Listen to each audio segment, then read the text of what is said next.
வணக்கம் நண்பர்களே. உலகின் முடிவு இதுவாகத்தான் இருக்கும் அப்படின்னு சொல்லி போலந்து பிரதமர் டொனால்ட் டஸ்க் எச்சரிக்கை விடுத்துள்ளார். இந்த ஸ்டேட்மெண்ட்டை படித்தோடனே சொல்லணும்னு தோணுச்சு. நேட்டோ அமைப்பில் உறுப்பினராக இருக்கக்கூடிய ஒரு நாட்டின் பகுதியை மற்றொரு உறுப்பு நாடான அமெரிக்கா கைப்பற்ற நினைக்கிறதுங்கிறது உலகினுடைய முடிவாகத்தான் இருக்கும் அப்படின்னு சொல்லி எச்சரிக்கை விடுத்துள்ளார். இது ஒரு பேரழிவை ஏற்படுத்தும்னு சொல்லியிருக்காரு.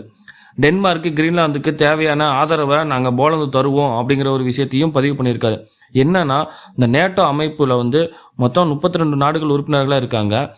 இவங்களுடைய கொள்கை என்னன்னா, ஏதாவது ஒரு நாட்டு மேலே யாராவது கை வச்சாங்கன்னா அந்த 32 நாட்டையும் தாக்குன மாதிரி அர்த்தம். இதுதான் நேட்டோ அமைப்பினுடைய கொள்கை. ஆனால் அதில் தலைவராக இருக்கக்கூடிய ஒரு நாடு அந்த உறுப்பினர் நாட்டை ஒரு நாட்டை கைப்பற்றணும்னு நினைக்கிறது உண்மையிலே ஒரு தவறான செயல். அதை தான் எல்லாருமே எதிர்த்துட்டு இருக்காங்க. என்ன காரணம் அப்படின்னா, இந்த கிரீன்லாந்து அப்படிங்கிற இடம் அது தனி கண்ட்ரி கிடையாது. டென்மார்க்குக்கு சொந்தமான ஒரு பகுதி. 1721 முதல் டென்மார்க்கு கையில் கண்ட்ரோலில் இருக்கக்கூடிய ஒரு பகுதி.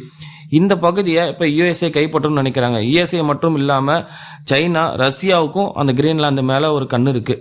காரணம் என்னன்னா, அங்கே இருக்கக்கூடிய ஆயில் வளம், கேஸு, இன்னும் முக்கியமாக சொல்லப்போனால் எர்த்தில் ரேராக கிடைக்கக்கூடிய மினரல்ஸ் அங்கே அதிகமாக இருக்குது. அந்த மினரல்ஸ் எதுக்கு யூஸ் ஆகுது அப்படின்னா, எலக்ட்ரானிக் வெஹிக்கிளுக்கும் ஏஐக்கும் மிஸ்ஸலுக்கும் முக்கியமான தேவையான மினரல்ஸ் அங்கே அதிகமாக இருக்குங்கிற ஒரே ஒரு முக்கியமான காரணம். இதை ஏற்கனவே பார்த்தீங்கன்னா, அந்த கிரீன்லாந்த யுஎஸ்ஏவுக்கு மிலிட்ரி பேஸ் இருக்குது. அதை விரிவு பண்ணுறதுக்கும் இந்த மினரல்ஸ் எல்லாம் கைப்பற்றதுக்கும் தான் யுஎஸ்ஏனுடைய நோக்கமாக இருக்கும். அதை கைப்பற்றணும்னு நினைக்கிறாங்க. ஆனால் அதுக்கு டென்மார்க்கு தடுத்துக்கிட்டு இருக்கு. என்ன நடக்கும்னு பார்க்கலாம். கிரீன்லாந்து மக்கள் என்ன நினைக்கிறாங்கன்னு பார்க்கலாம். நன்றி.